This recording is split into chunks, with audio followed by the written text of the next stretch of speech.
Welcome to In Her Footsteps, your go-to place for celebrating the extraordinary Latinas shaping the entrepreneurial world. I'm Maria Salinas, President and CEO of the Los Angeles Area Chamber of Commerce, and I'm thrilled to be your host. Today, we're diving deep into the realms of motherhood, finance, and media with Beatriz Acevedo.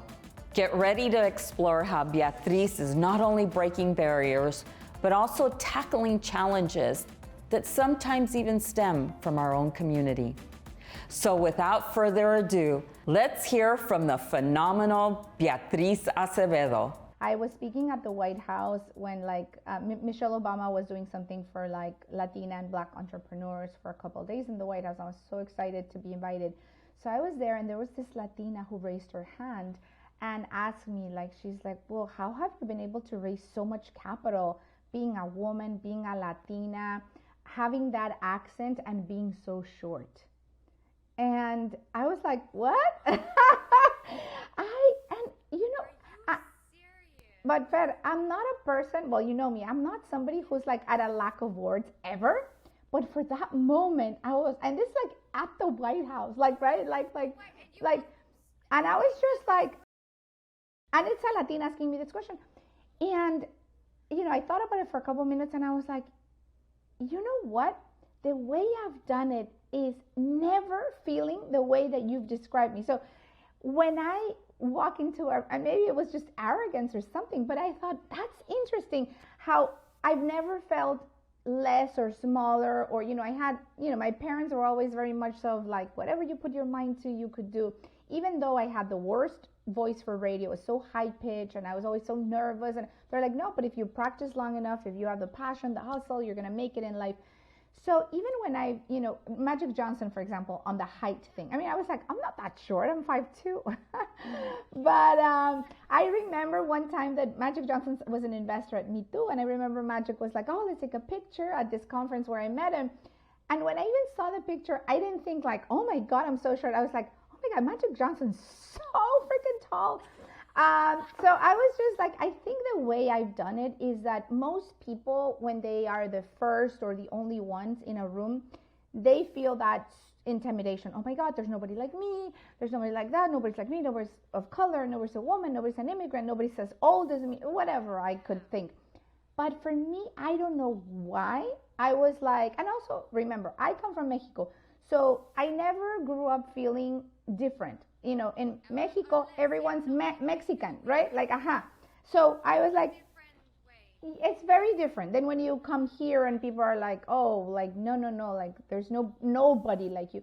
So for me, it was oh, this is amazing. When I walked into these rooms packed with white, non-diverse men, I was like, this is incredible. There's no one like me. I've got this. Nobody has my insight, my background, my passion, my knowledge. I'm oh, for sure they're gonna give me money. Beatriz's self-assurance in leadership roles is so inspiring. Being the only woman or Latina in male-dominated boardrooms can be intimidating, yet she proves confidence is key. If you've conquered self-doubt, please share your tips. Now let's explore how Beatriz creates win-win scenarios through socially conscious businesses. There's no magic recipe, to be honest. Do what you feel is good. It helps if you're building a company that is built as a double bottom line, that you obviously want it to be successful, but also the success depends on the community being advanced and move forward. So I feel okay, it's a trade-off that I'm making, but I'm also trying to leave the place or the world or my own community in a better place for my own kids and for their own kids. Beatriz's approach to business isn't just about individual success. It's about uplifting the community as a whole. That's the epitome of a sustainable business model. But let's not forget, Beatriz wears multiple hats. She's not just an entrepreneur, she's also a mom. Let's shift gears and explore how she balances the roles of motherhood and entrepreneurship. There's a lot of obstacles. Listen, just like in life, right? Like there's not like a straight line. I think people look at your Instagram, and we are guilty of posting all the great stuff. I had said I'm going to start posting the stuff when it's not that great, when there are those days that I'm like, I can't get out of bed, right? Or I'm so exhausted after being on a plane for 2 weeks straight and not seeing my family. So I think we're guilty of just, glamorizing that being an entrepreneur, being a business owner is so perfect and so incredible. So there's a lot. I mean, for me, when I started Me Too, and Me Too's 10 years now, it's their anniversary. Happy birthday, Me Too. They, my kids were 7 years old. I have twins. So I missed a lot of, I had to do a ton of trade-offs. That day that I was at the White House, I remember Isa, my daughter, calling me hysterical because I wasn't at her dance recital. And she was like, you're the only mom who is not here. Why can't you be like all the moms who come to the recitals and who pick their kids up at school? And it is heartbreaking, right? Because you make trade-offs on things you're never gonna gain back. So for me, more than obstacles has been a lot of trade-offs. Forget about what people say would be the first advice. And just do what feels good to you, right? Like for me, I definitely felt super, super guilty. And I know of a lot of other people who are like, listen, it's a stage, but when they grow up, they'll really remember, everything that you did and a strong mom. And I'm like, yeah, that's not comforting for me.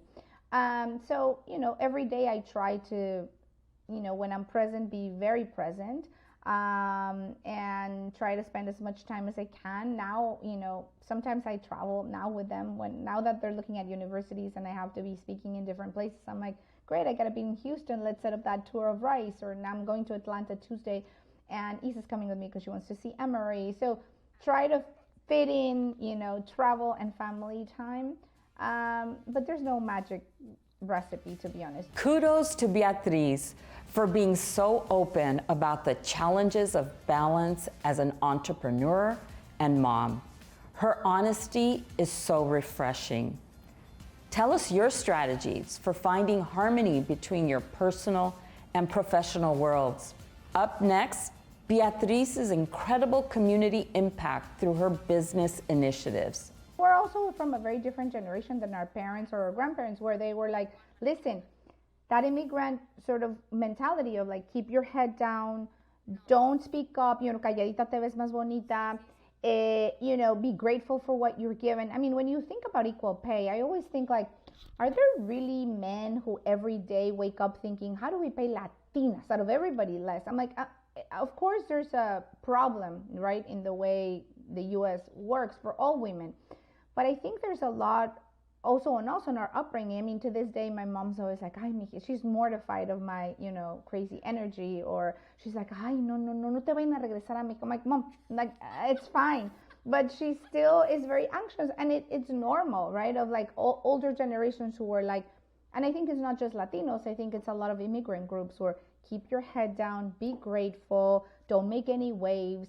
But I think that for this generation that's coming up after us, that is not serving anymore. So we need to make sure that they feel, if you ask my kids, like, do you think it's better to be a Latino or less? Like, they'd be like, oh yeah, much better, right? But also, we have to acknowledge, you and I, Fer, like our privilege, right? The first time somebody said like, yeah, well, you're on the boards and on those, you've been in every room people have never been able to be because like you're a white passing Latina. I'm like, oh, I had no idea what that meant. And sure, and I'm not going to say, oh, but I also work hard, because I know there's so many people in our community who work very, very hard and are never given the opportunities. So I'm fully in acknowledgement of my privilege. And that is why, for me, I never think about me only. Maybe when I was in my 20s, right? You're so focused on you making it. But now that I'm in my 50s, my whole focus is how many Latinos, the more million, the better, that I can leave empowered. Like the power is in us, but I can leave them in power, in powerful positions. How do I support them? How do I advance them? How do we make them the decision makers in those rooms? Because if you are one of the only Latinas or Latinos in any room, it is our responsibility to be opening those doors, right? Like Beatriz's Sí Se Puede spirit is so motivating. If you also feel uplifted, let us know in the comments. It's vital we recognize our Latino community's influence. We number over 61 million, making up nearly 20% of the US population. And our collective GDP is an astounding 2.8 trillion. This represents substantial economic power that we must leverage. The time is now for Latinos to fully harness our potential. Now let's explore Beatriz's foray into Fintech, advancing financial literacy in our community, an area where our impact can grow exponentially. For somebody like you who's a creative, or for me to not feel intimidated, right? Like, I mean, there are people who I know who are elected officials, celebrities, people who have masters and PhDs at Harvard, Latinos, and they're like, I don't know what a 401k is. And I can't ask anyone because it would be so embarrassing for them to know who I am and that I don't understand. So we, for example, we do a series called 401k, right? So it's like, it's funny for everybody else to be like, okay, there's thousands of people or millions of people like me. It's okay to ask. There's no shame in not knowing everything about your finances. And I think with that shame, just limits us from not asking or from not being a part of it. And we wanted to, build a company that would meet you no matter what your financial journey might be. And it could be at the very beginning. It's okay. Like, there's millions of us in the same place.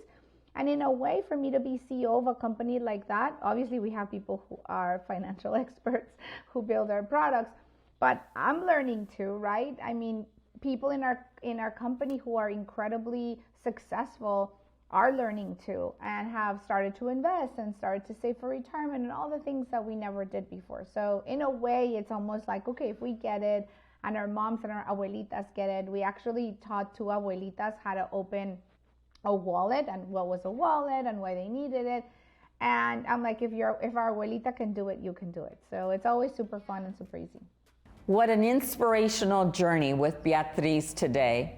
Her strides in media and fintech set a stellar example of entrepreneurship with a purpose. Though she has made sacrifices, her dedication to uplifting the community remains unchanged. Beatriz shows that with passion and perseverance, we can make a huge impact. Before we say goodbye, I want to sincerely thank our committed sponsors, the United States Hispanic Chamber of Commerce and Bank of America.